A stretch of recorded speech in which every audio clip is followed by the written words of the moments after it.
अस्सलाम वालेकुम जी, क्या हाल चाल है आप सबके। मुझे उम्मीद है आप सब बिल्कुल ठीक ठाक खुशबाश और मज़े में होंगे। तो जी वेलकम करती हूँ आपको अपने नए व्लॉग में। तो जी सबसे पहले आप आमीन बोल दीजिए। अल्लाह ताला सबके वालिदैन को सेहत व तंदुरुस्ती और लंबी ज़िंदगी अता फ़रमाए। आमीन। और अल्लाह ताला सबके वालिदैन का साया उनकी औलादों पर हमेशा सलामत रखे। आमीन सुम्मा आमीन। तो जी मैं आपको बताती हूँ मैं कहाँ जा रही हूँ। भाई मुझे लेने के लिए आया हुआ है और मैं जा रही हूँ अम्मी की तरफ।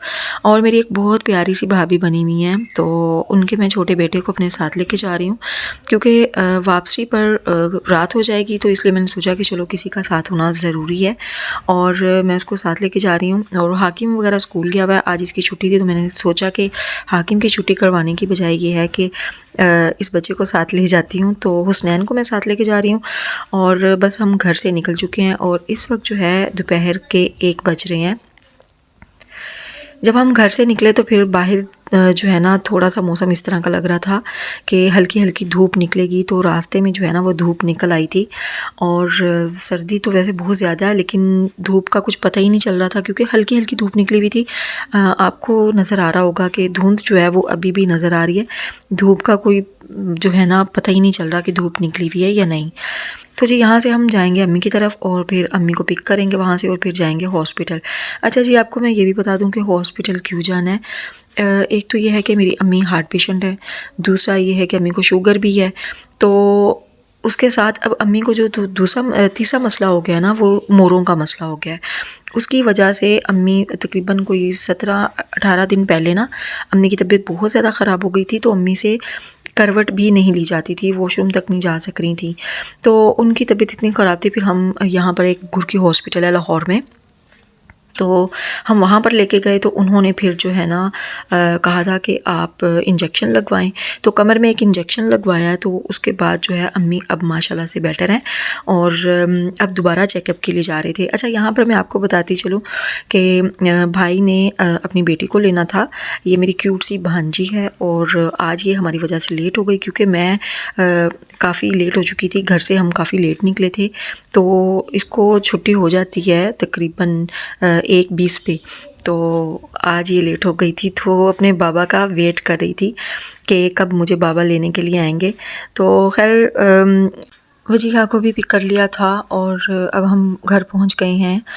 तो बस थोड़ी देर में निकलेंगे गुर की हॉस्पिटल के लिए। फिर देखते हैं डॉक्टर्स वहाँ के क्या कहते हैं, अम्मी की क्या रिपोर्ट्स आई हैं। अब दोबारा से अगर उन्होंने MRI का कहा तो फिर वो भी करवानी है और अगर वो प्रेफर नहीं करते तो फिर तो नहीं करवाएंगे। तो बस अब हम घर पहुंच गए हैं और ये है मेरी अम्मी जान का घर और अम्मी सो रही हैं। भाभी ने बताया कि अम्मी अभी थोड़ी देर पहले ही सोई हैं। देखिए जी मोहम्मद को गुस्सा आया हुआ है। क्या हुआ है मोहम्मद? क्या हुआ है मोहम्मद को? ये देखो मोहम्मद को क्या हुआ है, इसको गुस्सा आया हुआ है, गुस्से में बैठा है। इधर देखो मोहम्मद, इधर देखो, इधर तो देखो आराम से। क्या हुआ है मोहम्मद आपको? मोहम्मद को गुस्सा क्यों आया हुआ है?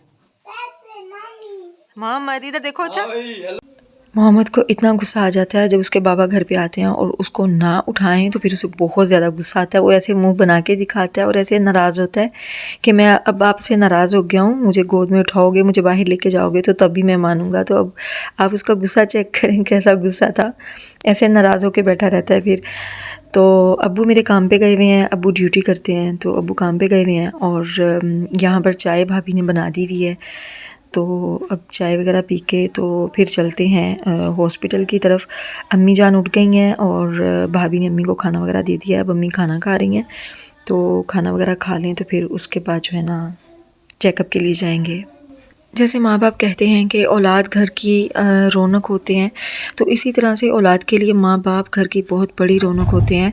माँ बाप अगर बीमार हो जाएं तो घर इतना मतलब ऐसे फ़ील होता है जैसे उदासी फैल गई है। तो अल्लाह ताला सबके माँ बाप को सेहत दे, लंबी ज़िंदगी दे और मैं अल्लाह ताला से दुआ करती हूँ कि अल्लाह पाक मेरे अम्मी अब्बू को, सबके अम्मी अब्बू को हज और उम्रे की सआदत नसीब फरमाए। मेरे अम्मी अब्बू को हज और उम्रे की सआदत नसीब फरमाए। तो मेरी सबसे बड़ी विश है ये कि अल्लाह पाक मुझे भी मेरे अम्मी अब्बू को जो है ना हज और उम्रे की सादत नसीब फरमाए। आमीन सुम आमीन। और आप सब ने आमीन ज़रूर कहना है। और यहाँ पर अम्मी को गाड़ी में बिठा दिया है और अब हम बस जाएंगे गुरकी हॉस्पिटल। बहुत अच्छा हॉस्पिटल है, बहुत अच्छा हॉस्पिटल है। और पहले जब हम जा रहे थे तो हमें नहीं पता था कि यहाँ पर जो है ना पता नहीं किस तरीके से ट्रीट करते हैं, लेकिन ये है कि यहाँ पर जाके हमें पता चला कि काफ़ी अच्छा हॉस्पिटल है।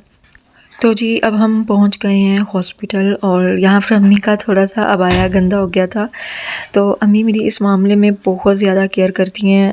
अम्मी कहती हैं कि मुझसे ये चीज़ें ना मतलब डस्ट वगैरह अम्मी से ये बर्दाश्त नहीं होती। वैसे ही अम्मी को डस्ट एलर्जी का है, तो इस वजह से फिर अम्मी बहुत ज़्यादा मतलब ख्याल करती हैं। अच्छा जी, यहाँ पर जो है रात हो चुकी है और हमने अम्मी का चेकअप करवा लिया था। और जी डॉक्टर ने कहा है कि आप 3 महीने तक ये मेडिसिन दें। और एक इंजेक्शन अम्मी को लगा है, वो हाथ की वेन्स में लगा है। और उन्होंने कहा है कि अब आपने ना 3 महीने तक मेडिसिन खिलानी है। और 2 साल तक उन्होंने एक इंजेक्शन बताया जो कि हर 3 माह के बाद लगेगा। तो उन्होंने कहा है कि फिर जो है ना वो और ज़्यादा बेहतर फ़ील करेंगी।